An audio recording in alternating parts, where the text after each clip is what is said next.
নমস্কার বন্ধুরা, কেমন আছেন সবাই? আমি ভালো আছি, আশা করি আপনারাও ভালো আছেন। আজকে আবার একটা নতুন ভিডিও নিয়ে চলে এসেছি পাঁচ ফোড়নে। আজকে আমি তৈরি করেছি আমলকির ক্যান্ডি বা আমলকির মুখশুদ্ধি।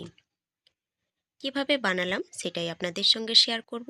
সারা বছর এইভাবে বানিয়ে কিন্তু স্টোর করে রেখে দিতে পারেন, যেহেতু আমলকিটা শীতের টাইমেই পাওয়া যায়।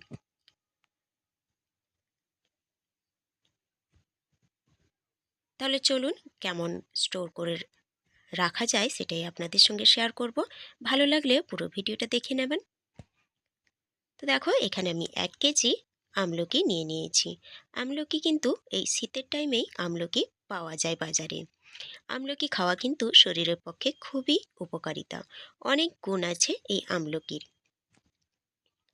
তাই আমলকি সারা বছর যেহেতু পাওয়া যায় না, তাই সারা বছর কিভাবে স্টোর করে রাখবো সেটাই আপনাদের সঙ্গে শেয়ার করব।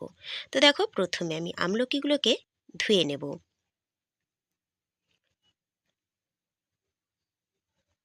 আমলকিগুলোকে ধুয়ে নেওয়া হয়ে গেলে আমি কেটে নেব। আপনারা ছুরির সাহায্যে কেটে নিতে পারেন, আমি কিন্তু বঁটির সাহায্যে কেটে নিচ্ছি। তো কীরকম কাটতে হবে সেটাই আপনাদের দেখিয়ে দেব। দেখুন, এভাবে কিন্তু কাটতে যাবেন না, যেহেতু মাঝখানে একটা শক্ত একটা বীজ থাকে, সেই জন্য কিন্তু সেরকম কাটা যাবে না। এই রকম একটু পিস করে বের করে নেবেন, যেরকম আমরা কমলা লেবুর একটা পিস বের করি সেই রকমই কিন্তু বের করে নিতে হবে। আর সেই রকম বের করে নিলেই কিন্তু তাড়াতাড়ি কাটা হয়ে যাবে। তো দেখো, যেখান দিয়ে বের করেছি একটা পিস, ওইখানে একটা সাইডেতে কিন্তু এইভাবে কেটে নিতে হবে। যেরকম আমি কাটছি সেরকম কিন্তু যদি ফলো করেন, তাহলে কিন্তু আপনারাও এইভাবে কেটে নিতে পারবেন। আর খুব তাড়াতাড়িও কেটে নিতে পারবেন। একই রকমই সবগুলোই কেটে নিয়েছি। আর কীরকম কাটলাম সেটাও কিন্তু আপনাদের সঙ্গে শেয়ার করে নিলাম, মানে কতটা মোটা রাখতে হবে বা কতটা পাতলা করে কাটতে হবে সেটা কিন্তু দেখিয়ে দিলাম। তো দেখো, কাটা হয়ে গেছে সম্পূর্ণ। এবারে আমি একটা বড় জায়গা নিয়ে নিয়েছি। যেহেতু এটাতে লবণ মাখাবো, সেটাতে মাখানো যাবে না, তাই আমি একটা বড় জায়গা নিয়ে নিলাম। এবারে এর মধ্যে আমি 2 চামচের মতো লবণ দিয়ে দেবো। 2 চামচ মানে 4 চামচে 2 চামচের মতো লবণ দিয়ে দিতে হবে। এবারে এখানে কিন্তু আপনারা লঙ্কার গুঁড়োও ব্যবহার করতে পারেন, কিন্তু আমার যেহেতু ছেলে পছন্দ করে এটা, তাই আমি লঙ্কার গুঁড়োটা অ্যাভয়েড করলাম।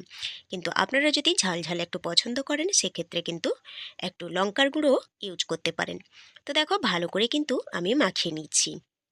এই পর্যায়ে এসে যদি বন্ধুরা আপনারা লাইক দিতে ভুলে গিয়ে থাকেন, তাহলে অনুরোধ করব একটা লাইক দিয়ে দেওয়ার। আর আজকের ভিডিওটা যদি ভালো লাগে, তাহলে আপনারা আপনাদের আত্মীয় স্বজনদের সঙ্গে একটা হলেও শেয়ার করে নেবেন। আর আমার চ্যানেলে যদি নতুন কোনো বন্ধু হয়ে থাকেন, তাহলে আমার চ্যানেলটিকে সাবস্ক্রাইব করে পাশে থাকা বেল আইকনটি অবশ্যই প্রেস করে নেবেন। তাহলে প্রত্যেক দিনের ভিডিও সবার আগে আপনার কাছে পৌঁছে যাবে। নতুন বন্ধুদের সঙ্গে পুরাতন বন্ধুদেরও অনেক অনেক ধন্যবাদ আমার এই ভিডিওটা দেখার জন্যে। তো দেখো, কীরকম পাতলা পাতলা করে কেটেছি সেটাই আপনাদের সঙ্গে বারবার দেখিয়ে নিচ্ছি। যতটা পাতলা করে কাটবেন ততই কিন্তু তাড়াতাড়ি শুকে যাবে জিনিসটা। আর এই ভিডিওটা যদি কোনো বন্ধু ফেসবুক থেকে দেখে থাকেন, তাহলে অনুরোধ করব ভিডিওটিতে লাইক আর কমেন্ট শেয়ার অবশ্যই করে দেওয়ার, চ্যানেলটিকে সাবস্ক্রাইব করে। তো দেখো, ঢাকা দিয়ে আমি রেখে দিয়েছিলাম 2 দিন। 2টো দিন পুরো একদমে ঢাকা দিয়ে রেখে দিয়েছিলাম। মাঝখানে মাঝখানে জামটাকে একটু ঝাঁকিয়ে নিয়েছিলাম। এবারে দেখো, একটা বড় কলাপাতা নিয়েছি। কলাপাতাটাকে প্রথমে আমি মুছে নিলাম, যাতে ধুলো ময়লা না থাকে, সেই জন্য মুছে নিলাম। এবারে আমি দেখো, আমলকিগুলোকে রোদে দিয়ে দিচ্ছি। আমলকির কালারগুলো কিন্তু চেঞ্জ হয়ে এসছে। আর 2টো দিন রেখে দেওয়ার কারণে লবণটাও ভেতরে ভালো করেই ঢুকে গেছে। তো দেখো, এবারে আমি রোদে শুকিয়ে নেব।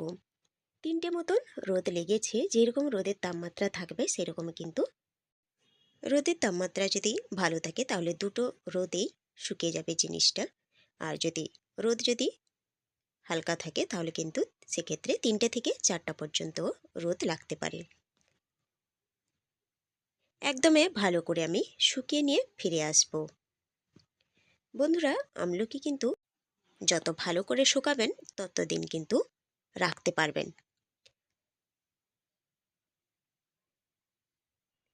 তাহলে দেখো 3টে রোদ দেওয়ার পর জিনিসটা আমার এইরকমই হয়েছে। আওয়াজটা একটু শুনিয়ে দিচ্ছি।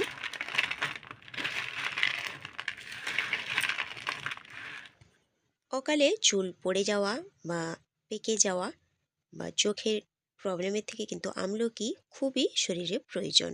আমলকি তেল ব্যবহার করার থেকে খাওয়াটাই হচ্ছে সব থেকে খুবই উপকারিতা, শরীরে খুবই উপকারিতা। তো দেখো কীরকম তৈরি হয়েছে। এটাকে আপনারা আমলকির সুপুরি বা ড্রাই আমলকি বা ড্রাই আমলকির ক্যান্ডি বলতেও পারেন। ভালো করে একটা ক্যান্টেনার মধ্যে ঢুকিয়ে ভালো করে রেখে দিতে হবে, যাতে হাওয়া ঢুকে না যায়।